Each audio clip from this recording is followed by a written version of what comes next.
One of the biggest problems nowadays that millions or billions of people are facing is to understand the language of other people in other tongues. I guess this is common to both locals and internationals. To narrow it down, let's focus to the Cebuanos in relation to foreign music. Considering the fact that some Cebuanos are incapable of understanding the songs written and sung in English language. So I came up to an idea of converting some religious and inspirational music into my own vernacular, the Cebuano language. Let's watch this.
That's the first song I ever translated in Cebuano.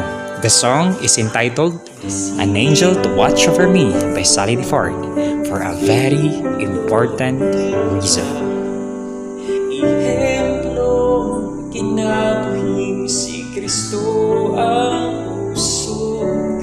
What inspires me to do that? Of course, Mama Jun Pedrita. Sa Diyos, sa panaw ng ngit-ngit, siya nag-imag. Prior to her birthday last 2021, I was thinking of the most memorable gift that I can give to the most precious and the most important woman in my life.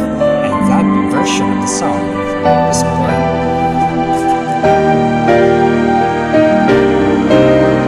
Why I am doing this? Of course, I love to see people of my own language being blessed by the messages of those songs.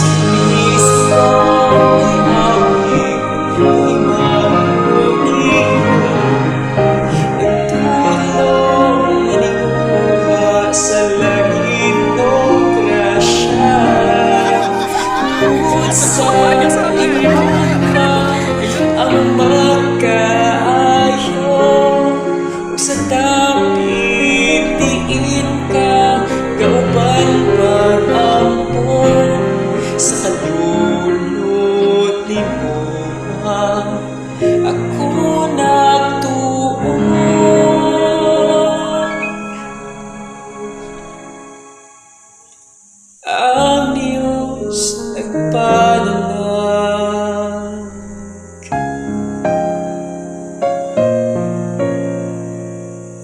Ang Diyos nagpadala'g. Anghel, Kanako.